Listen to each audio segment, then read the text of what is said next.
Good morning, Your Highness, Your Excellencies, distinguished guests. Thank you. It's great to be back in Doha. Also, congratulations to the fantastic winners of this year's award. Both of those individuals are incredible exemplars and work with organizations that we support. They're not only helping to educate the poorest in the world and give them hope, they're also helping us with the work we're doing to eradicate polio, where Pakistan and Afghanistan are the only two countries in the world that we've never gotten rid of the virus. So I'm excited to see them deserving this fantastic award. When I was in my 20s and 30s, I didn't think much about equity. I loved working on software. I was monomaniacal, working day and night. And I was thrilled that personal computers would be a form of empowerment. And that dream came true. I wasn't thinking at that time about global health. In fact, it wasn't until I was in my 40s that I realized that I don't even understand how many children die, what do they die of. As the world gets richer, are we helping children out?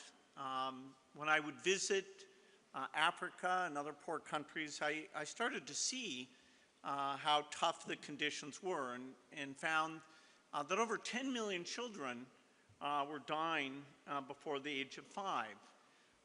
Many of them from diseases that vaccines existed for, but they weren't getting out to all the world's children.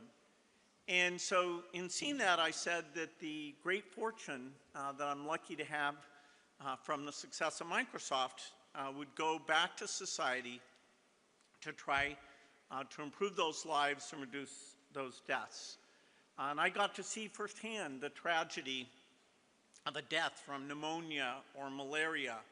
I got to see kids who are malnourished, and even if they survived, would never achieve their potential because they hadn't been fed properly at a young age.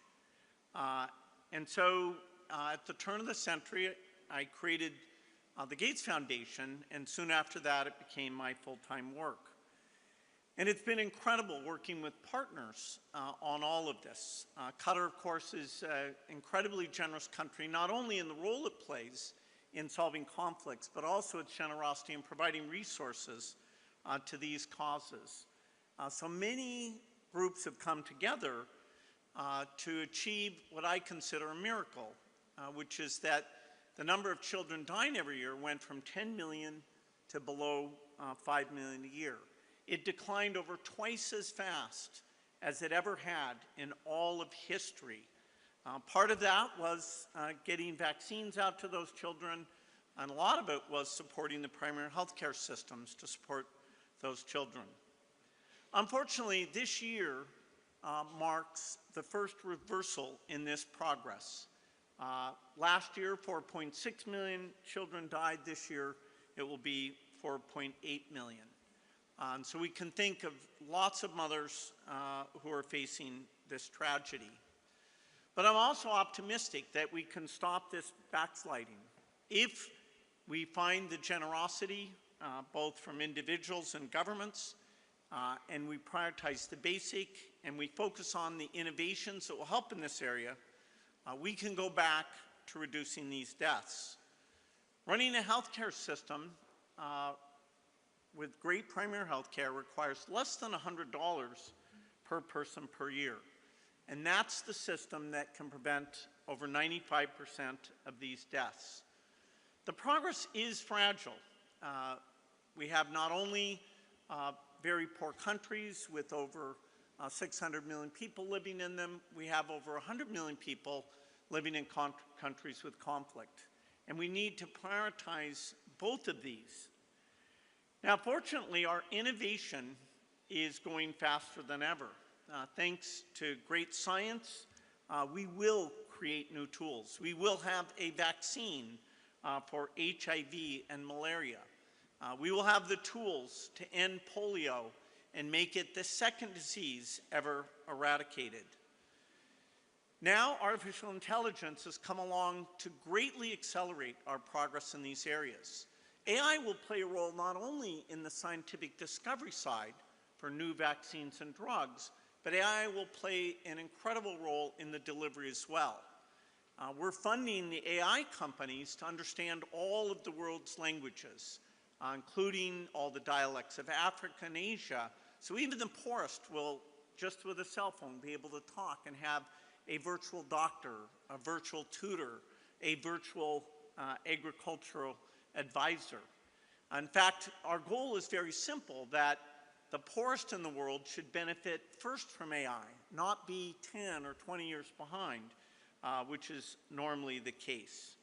So even though we have this setback in child mortality, I am not at all pessimistic.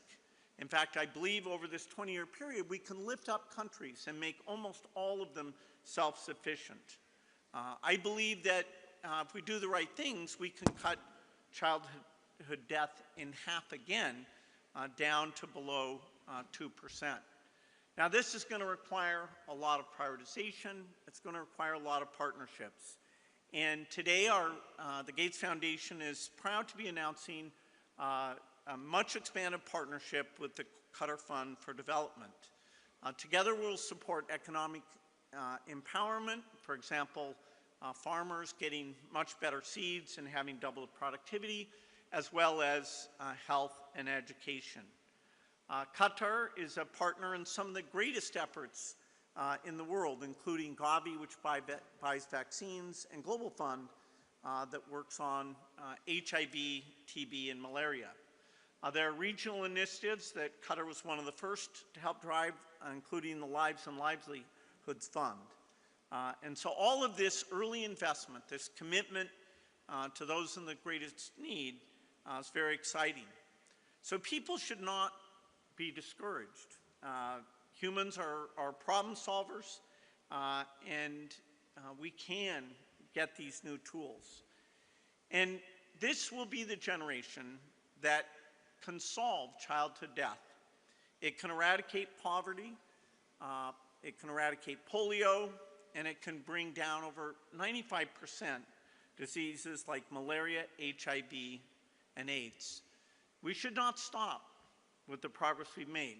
Together we can save the lives of millions of children and empower them to make great contributions. It's not going to be easy, but I believe this is morally the most important cause in the world, and we should work together to achieve it. Thank you.